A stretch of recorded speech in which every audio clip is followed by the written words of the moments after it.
Breaking news po mga kababayan, nako po, BP Sara sumagot na. Malinis ang kanyang bank account, wala pong bilyong-bilyong laman. So ngayon mga kababayan, supalpal itong si Trillanes ang sundalong kanin. Sila Luistro sinupalpal dito. De Lima nanginginig na po. Benny Abante, ayun, nagmukhang pinipig na ang itsura mga kababayan sa sobrang takot. Panoorin po natin paano sinibak ni BP Sara ang mga tongresong ito mga kababayan. Bago ko ipakita itong video na ito na sinasabi ni Attorney Manny Luna, former PACC Commissioner, they are the first law brokers. Ibig sabihin, sila po ang tumibag sa batas. Mga kababayan, ipapakita natin yung video niyan. Ito po ang sinasabi ni Inday Sara. Magugulat po kayo mga kababayan. Nako po, yari itong mga tongresong ito. Lumalabag sa batas. Isipin nyo, nasa kanila agad ang SALN ni Sara. Nasaan yung karapatan ni Sara? O, tignan nyo po ha. Ito po. Malinis ang service record. BP Sara itinanggi ang bilyon-bilyon na pera sa kanyang bank accounts. Manila, Philippines, nanindigan si Vice President Sara Duterte na malinis ang kanyang record sa serbisyo publiko at wala siyang kinalaman sa anumang katiwalian kasunod ng ulat ng Anti-Money Laundering Council o AMLAC. Hinggil ng mga bangko na umano'y may kaugnayan sa kanya at sa kanyang asawa. Sa isang pahayag, mariing pinabulaanan ng Vice Presidente ang mga paratang at iginiit na wala siyang naging kaso kaugnay ng maling paggamit ng pondo ng bayan. Simple lang ang sagot ko sa lahat ng paninira. Malinis ang aking service record. Hindi ako kailanman nagkaroon ng kaso sa paggamit ng pondo ng bayan. Ani Duterte. Binigyan diin niya na ang lahat ng kanyang ari-arian at pinansyal na interes ay maayos na idineklara sa kanyang Statement of Assets, Liabilities and Net Worth at may sapat na dokumentasyon. Lahat ng aking ari-arian at pera ay idineklara ko sa aking SALN. Ang bawat sentimo ay mula lehitimong pinanggalingan at may kaukulang dokumento. Dagdag pa niya. Ang pahayag ay inilabas sa gitna ng umiinit na usapin kaugnay ng mga pinansyal na transaksyon na sinusuri ng mga otoridad habang patuloy na inaabangan ang kanyang karagdagang paglilinaw mula sa mga kinaukulang ahensya. Mga kababayan yan, no? Malinis ang aking bank record. Gawa-gawa lang ni Trillanes ito. Mga bending dalo, mga supot. Totoo namang mga supot Ano, sabi ni Ferdinand Topacio. Ito po mga kababayan, i-play na natin ang video na ito. Naku po, ipapaliwanag bakit itong sila Trillanes, De Lima, Luistro ay mga phishing, namumulot ng mga ebidensya na wala namang resibo. Ito po. Ginagawa nilang propaganda ito they are trying to project to the public na ayaw lang harapin ng Vice Presidente. Actually, karapatan ng Vice Presidente Sara C. Duterte ang hindi mag-appear dito sa Kangaroo Committee holding or conducting a bogus illegal impeachment proceedings. If the Supreme Court, if ever, in the higher interest of justice, will issue a TRO, kasalanan na ito ng House Committee on Justice. Kasi pinatunayan lang nila sa buong Pilipinas at sa mga Pilipino na hindi sila sumusunod sa ating Constitution at sa mga batas. They are the first lawbreakers. Alam mo, reckless itong House na ito Ang ginagawa nila ay lantarang paglabag sa mga batas. Kasi ang nangyayari, ang committee na mismo ang naggagather ng ebidensya at nagsusupply ng mga kakulangan sa complaints. So, yung lack of ultimate facts at lack of evidence, ang committee na mismo ang gumagawa ng role o function ng complainants.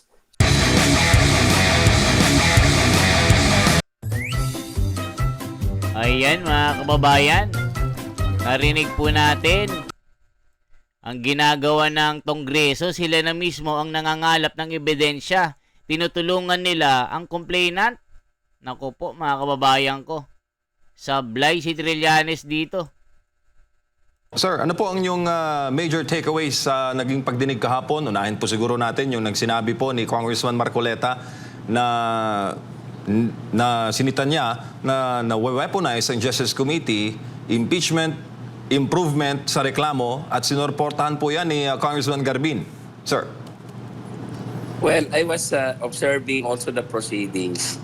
Alam mo, habang tumatagal, lalong nagiging kangaroo committee talaga at illegal ang ginagawa ng House Committee on Justice.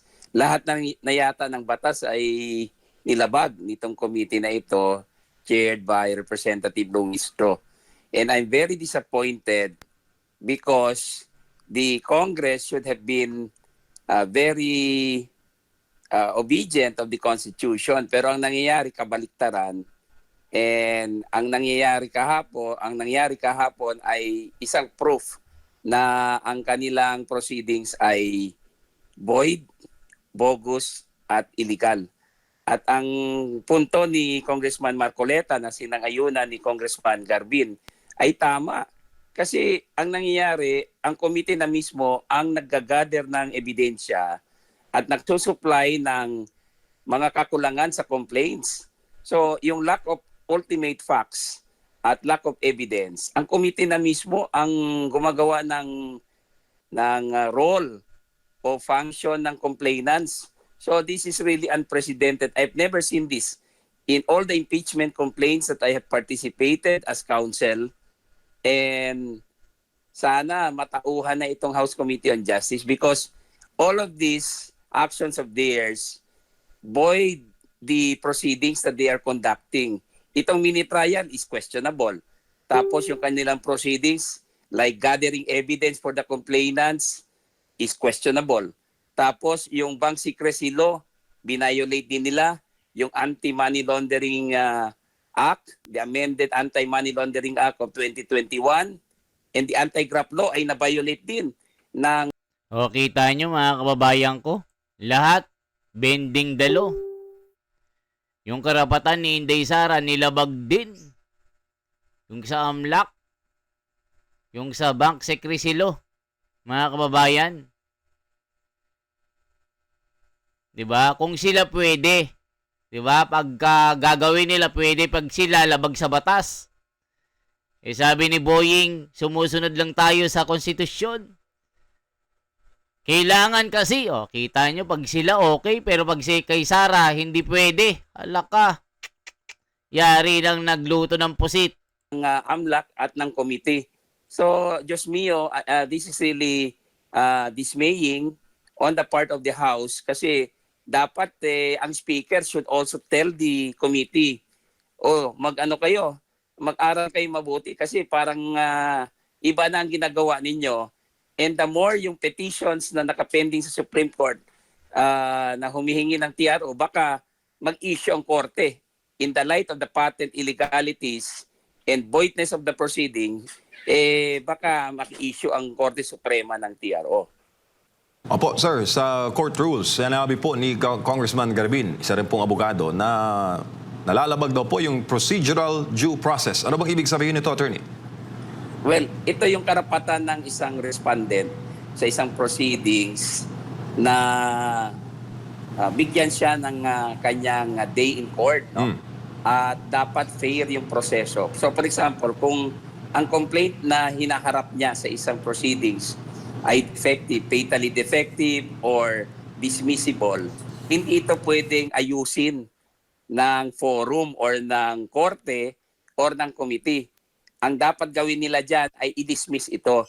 So ito yung procedural due process na sinasabi natin. Yung karapatan ng isang respondent na kilalanin at bigyan ng halaga at sundin yung kanyang karapatan na naayon sa Bill of Rights ng Konstitusyon at ng mga batas.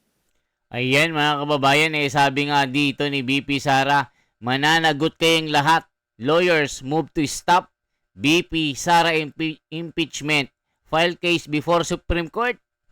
Alam nyo mga kababayan, Korte Suprema na lang ang makakatulong kay Inday Sara para sa equality po, para sa patas sa pagdinig ng kanyang karapatan. O dito po mga kababayan, no, mananagot kayong lahat. Lawyers move to stop BP Sara Duterte impeachment. Case before Supreme Court. Manila, Philippines, a growing legal challenge against the impeachment proceeding of Sara Duterte has reached the Supreme Court of the Philippines. And as 3 lawyers filed petitions questioning the constitutionality of the third and fourth impeachment complaints. In 34-page petition for certiorari and prohibition with request for a temporary restraining order. Ito po si Israelito Torion na isang magaling na abogado mga kababayan ko. Ito po, Attorney Wejero Go, Attorney Mika de Guzman, and Attorney Jake Leonici urged the High Court to have the ongoing proceeding before the House Committee on Justice. The petitioners argued that the House panel allegedly exceeded its constitutional mandate by relaxing procedural standards in evaluating the impeachment complaints. They claim the committee proceeded despite what they describe as fatal defects in the pleadings, instead confining themselves to their constitutionality mandated role of evaluating the impeachment complaints as filed. The committee relaxed governing standards. O kita nyo? Tolerated fatal defects and proceeded the erroneous premise that the deficiencies in the pleading may be cured through a subsequent evidentiary research, the petition stated. O kita nyo? Grabe talaga sila. Pero dito, unfortunately, MJ and Admar, hindi ito sinusunod. There is a blatant, a brazen and patent illegality and disregard of the due process right of Vice President Sara Z. Duterte.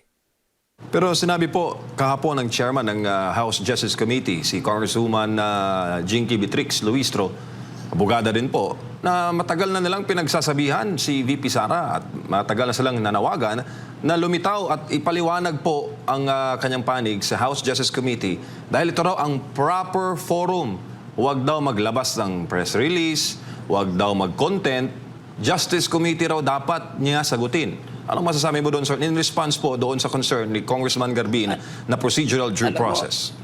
Alam mo, MJ and Admar, yung karapatan ng isang respondent is not to appear is a very cherished right.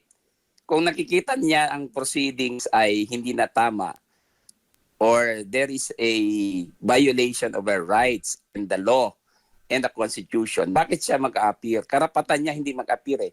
That is one of the cherished rights enshrined in the Bill of Rights. So bakit nila pepwersahin ang ating Vice President na mag-appear? Because she does not have to appear. So hindi pwedeng gawing propaganda ito na pinapalabas nila na ayaw mag-appear ang Vice Presidente at sagutin yung mga aligasyon doon. Itong asawa nga ni Luistro, mga kababayan, tinatago daw niya dahil may kasong rape. Inamin ito na tinatago kasi siya yung abogado. Tapos sasabihin niya, even the chair is empty. Maraming tao na nagtatanong na saan si BP. Kung walang kasalanan, bakit hindi lumutang? Yung asawa mo, tinago mo. Sabi ni Ma'am Rowena Guanzon na isang matinik na abogado. Supalpal si Luistro. Sinampal, tinadyakan sa kahihiyan. O kita nyo mga kababayan? Salo-salungat ang kanilang paninindigan . Tapos ipagyayabang pa ng kanyang mga taga-suporta na si Luistro daw ay isang makabagong Miriam Defensor Santiago. Totoo? Layo oy. Managinip kang gising ka. Sabi ni Tutuban Boy, managinip ka. Ang layo, utot ka lang ni Miriam Defensor Santiago. Naku po, kakahiya. iaano pa yung sarili doon sa pinakamatalinong senador sa kanyang panahon. Kahit ngayon, pag nabubuhay, Malamar Coleta, mga kababayan, si Miriam Defensor Santiago. O ngayon, si Luistro, makabagong Miriam, utot na mabaho. Utot ng kambing na triple ang baho. Sabi ni Tomas ng San Pablo. 'Di ba? O, tuloy pa natin dito. Paano na pahiya ang mga ito? She does not have to eh. In fact, nag-question siya sa Korte Suprema, nag-file siya ng petisyon para questionin yung action ng komite at ang proceedings. So why will she appear? Kung karapatan niya ito na hindi mag-appear. Because if she will appear, she will waive her right to question the proceedings against her. So, Luis Ro, who is a lawyer like myself, should know this. Pero ginagawa nilang propaganda ito eh. They are trying to project to the public na ayaw lang harapin ng Vice Presidente. Actually, karapatan ng Vice Presidente Sara C. Duterte ang hindi mag-appear dito sa Kangaroo Committee holding or conducting a void, bogus, illegal impeachment proceedings.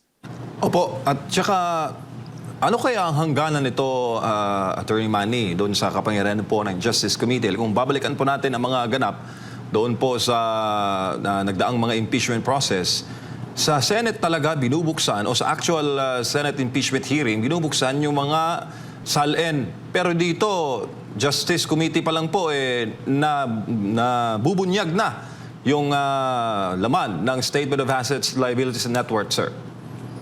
Ang masama pa dito, they are probing deeper and they are expanding the probe. Tapos umaabot sila doon sa alleged bank deposits ng Vice Presidente, covering periods na hindi pa siya impeachable officer, pati yung sa husband niya. Ito ay isang malaking paglabag sa confidentiality rule and the bank secrecy law, and also yung proceedings mismo ng House. Hindi pwede ito eh, kasi sa kanila initiation phase lang eh. Ginagawa nila ngayon ay they are usurping the power of the Senate sitting as an impeachment court. So hindi pa ito ang panahon for the committee to do this because yung kanilang mandato is only to determine whether or not there is probable cause. So hindi pwedeng maganap yung mini trial, pero ginagawa nila ngayon ay isang mini trial na labag sa ating constitution. So, sila mismo ang nagbibigay ng grounds or cause para ma-invalidate ang kanilang proceedings. And the Vice President acted correctly in not appearing there and giving and dignifying yung kanilang illegal na gawain dyan. Opo, sinabi po ni Congresswoman De Lima na wala naman daw masama doon sa improving the evidence dahil at the end of the day, sila naman din daw ang mag-constitute o tutukoy kung may existence of probable cause doon po sa inihayang impeachment complaint. Sir? There is everything that is to be condemned there. Lahat ng kamalian nandun na eh. Kasi kung ikaw ay isang fiscal or a prosecutor and you are determining only whether there is probable cause or not, hindi ka pwedeng conduct ng extensive probing or investigation. Bawal po yun. Kasi parang trial na yan, sinasakop mo na yung poder ng korte. So in this particular case, parehas ang sitwasyon So De Lima, who is a lawyer like myself, should know na yung kanilang poder ay limited. So bakit nagko-conduct sila ng mini trial? So is this not a violation of the procedure ng House at sa kakarapatan ni Vice President Sara Duterte? Ayan, mga kababayan, kaya Korte Suprema kumikilos na para itigil na itong kawalang hiyaan ng Kongreso na gumagawa ng mini trial na hindi naman nila trabaho at nilabag ang karapatan ni VP Sara. Isipin nyo yung AMLAC. Nabuksan nila. Pero sabi ni VP Sara, malinis ang bank records ko. Isang script na ang layunin ay sirain ang pagkatao ni Inday Sara. Kaya mga kababayan ko, ano masasabi nyo? May naniniwala pa ba kay Trillanes sa kanyang pasabog na ito? Na pagkalipas daw ng 10 taon, ngayon lang daw siya nakahinga ng maluwag dahil dininig daw ng AMLA ang kanyang kahilingan na mabuksan ang bank record ni Sara.